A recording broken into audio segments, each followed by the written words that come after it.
A very creepy story from when I was a kid. It's kind of hard to believe, but I promise I remember it like it was yesterday. So I lived in the city with my father all through elementary school.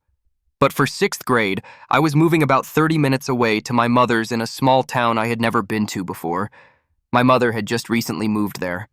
So towards the end of the summer, I started having these weird dreams about being at this old abandoned dumping grounds, and way in the back there would be this huge concert going on with this creepy-looking band with normal-sized bodies but giant heads with crazy smiles, and the crowd looked like what I imagine hell is.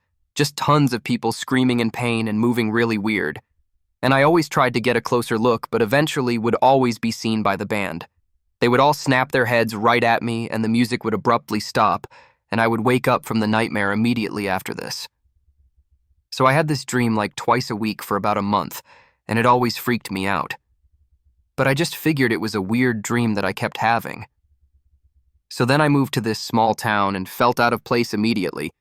No friends, didn't know anyone, people dressed way different, jeans and flannel shirts, like country-type kids. But anyways, the bus rides were fine at first, but I was quiet and pretty much stayed to myself until I guess the bus bully took an interest in me. I kind of ignored it for a few days, but eventually I stood my ground.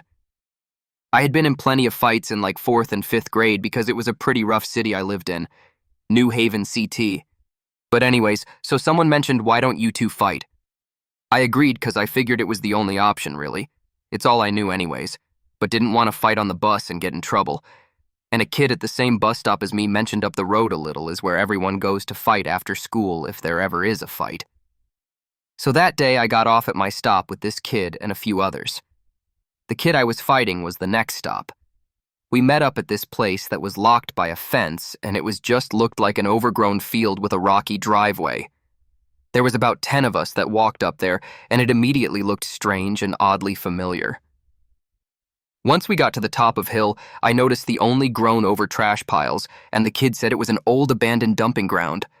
And kids go up here to do whatever to not get bothered or in trouble.